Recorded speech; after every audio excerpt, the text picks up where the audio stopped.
నమస్తే welcome to our channel నేను సిరి లోకేష్తో ఆ నలుగురు వైసీపీ నేతలు భేటీ కాబోతున్నాం ఇంకా టీడీపీలోకి చేరతామన్న సంకేతాలు కూడా ఇచ్చారన్నట్టు మనకి వార్తలు వస్తున్నాయి. ఇందులో ఎంతవరకు వాస్తవం ఉందనేది మనకి వివరించడానికి మనతో పాటు ఉన్నారు ప్రముఖ రాజకీయ విశ్లేషకులు కేవీవి ప్రసాద్ గారు. నమస్కారం సార్. నమస్తే. సార్ ఇప్పుడు చూస్తుంటే కొంతమంది అంటే ఇప్పుడే ఆల్రెడీ గెలిచింది ఓన్లీ 11 మంది. ఆ 11 మందిలో నలుగురు వైసీపీ ఎమ్మెల్యేలు నారా లోకేష్ గారితో భేటీ అవ్వడానికి సిద్ధంగా ఉన్నారని, వాళ్ళు టీడీపీలోకి రావడానికి కూడా సిద్ధంగా ఉన్నారని చెప్పేసి మరి వార్తలు వస్తున్నాయి. ఇందులో ఎంతవరకు వాస్తవం ఉందంటారు? సో డెఫినెట్గా అమ్మా, ఇప్పుడు రాజకీయ పార్టీలన్నీ కూడా చూస్తుంటే పూర్వంలా లేవు కదా. రాజకీయ పార్టీలు ఏంటంటే ఎవరు అధికారంలో ఉంటే వాళ్ళ వైపు వెళ్ళిపోతున్నారు. ఏ పార్టీ అధికారంలోకి రాబోతుందంటే ఆ పార్టీలోకి చేరిపోతున్నారు.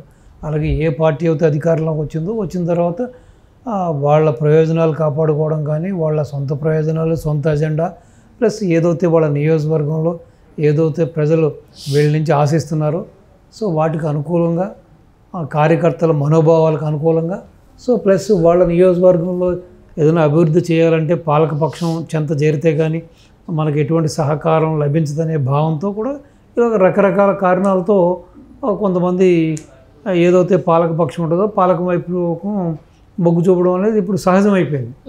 సో ఒకప్పుడులాగా ఎథిక్స్, మోరల్స్, సిస్టమ్స్ ఏమీ లేవు కదా.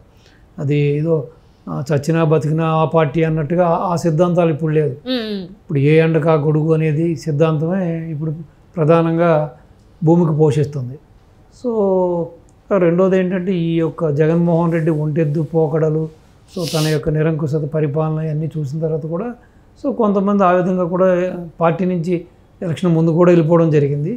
ఇప్పుడు ప్రధానంగా ఇప్పుడు 4 నుంచి 5 మంది రెడీగా ఉన్నారని, సో దీంట్లో కొంతమంది వేరే విధేయులు ఉన్నా కూడా సో దీంట్లోనే ఒక 4-5 మంది ఈ 11 మందిలో లోకేష్ గారితో టచ్లో ఉన్నారని, లోకేష్ గారితో భేటీ అయ్యి పార్టీలో చేరడానికి వాళ్ళు సంసిద్ధంగా ఉన్నారని కూడా మనకు వార్తలు బయట వినపడుతూ ఉన్నాయి.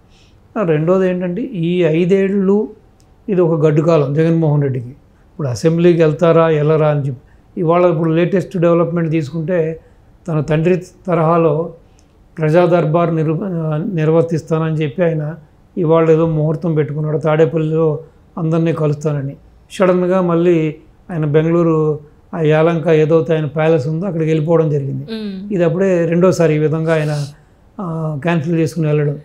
అసలు ఆయన భవిష్యత్తు కార్యాచరణ ఏ విధంగా ఉండబోతుంది, ఏం చేయబోతున్నాడు, తన మైండ్లో ఏముంది, ఎందుకు ఈ టెన్షన్ తట్టుకోలేకపోతున్నాడు. ఆల్రెడీ అధికార పక్షం ఏదైతే ఉందో కూటమి సభ్యులు వీళ్ళ యొక్క వేగం పెంచారు.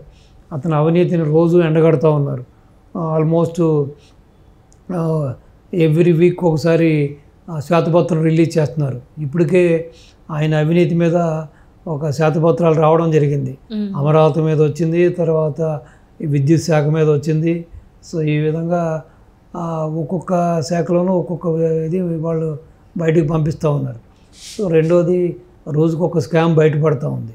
సో అసెంబ్లీకి వెళ్తాడా వెళ్ళడా, వెళ్తే ఇటు ఏదైతే కూటమి సభ్యులు ఉన్నారో ఏదైతే పాలకపక్షం ఉందో వాళ్ళని ఎలా ఎదుర్కొంటాడు, వాళ్ళందరూ కూడా ఇతను అవినీతిని ప్రశ్నిస్తారు.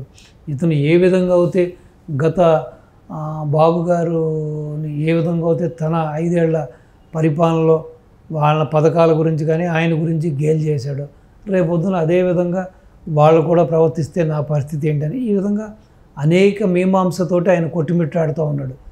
ఏదేమైనా ఒక పక్కనేమో షర్మిల గారు ఎలక్షన్ అయిపోయినా సరే ఆవిడ యొక్క దాటిని ఇంకా పెంచుతుంది కానీ ఆవిడ తగ్గట్లేదు. సో తగ్గేదే లేదన్నట్టుగా ఆవిడ రోజు రోజుకి ఆవిడ వేగం పెంచుతుంది. ఆవిడ ఎదురుదాడిని కూడా చాలా ఉధృతం చేస్తున్నారు. సో అసలు వైఎస్ఆర్కి ఈ పార్టీకి సంబంధం లేదు. ఇది వైఎస్ఆర్సీపీ అంటే యువజన శ్రామిక రైతు పార్టీ. దీనికి వైఎస్ఆర్కి సంబంధమే లేదు.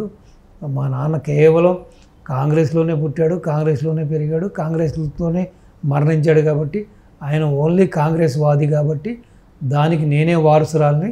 సో కాంగ్రెస్కే వైఎస్ఆర్పి యొక్క ఆశీస్సులు కానీ, వైఎస్ఆర్పి అంటేనే వైఎస్ఆర్ అంటేనే కాంగ్రెస్, కాంగ్రెస్ అంటేనే వైఎస్ఆర్ కాబట్టి ఈ జగన్మోహన్ రెడ్డి వైఎస్ఆర్సీపీకి రాజశేఖర రెడ్డికి ఏం సంబంధం లేదు.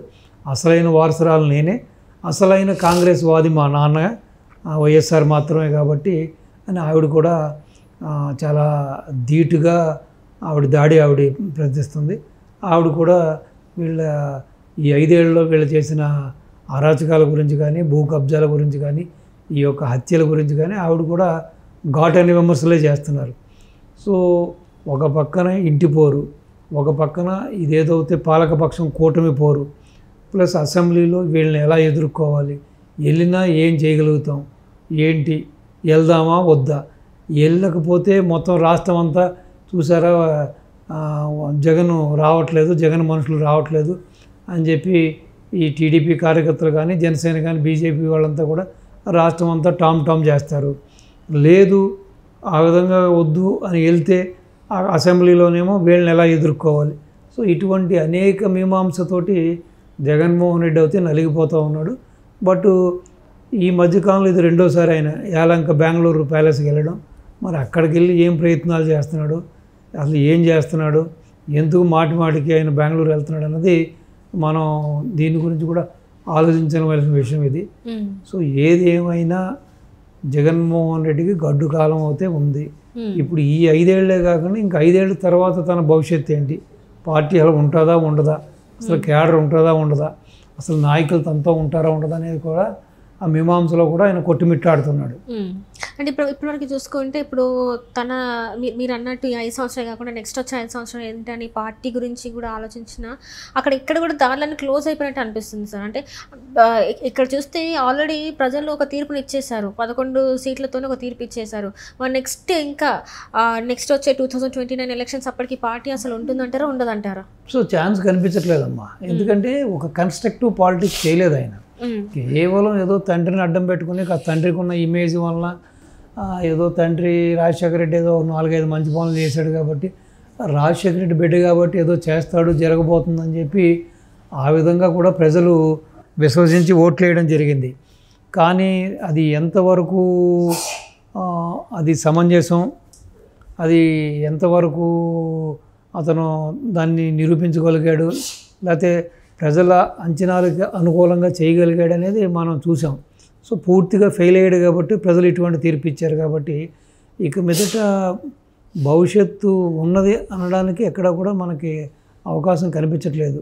సో ఏదేమైనా అగమ్య గోచరంగానే ఉంది ఆయన భవిష్యత్తు, రాజకీయ భవిష్యత్తు. తిరిగి తిరుగుతుంది ఏమవుతుంది అన్నది ఇంక ప్రజలే నిర్ణయించాలి, ప్రజలే న్యాయ నిర్ణేతలు కాబట్టి ఏదేమైనా ఈ పోయిన ఎలక్షన్కే ప్రజలందరూ కూడా బాగా విరక్తి కలిగింది ఆయన పార్టీ మీద, అందుకునే అటువంటి రిజల్ట్ తీసుకొచ్చారు. రాయలసీమ ఆయనకి అడ్డా అనుకున్న రాయలసీమలో కూడా ఎటువంటి రిజల్ట్ వచ్చిందో మనం చూసాం.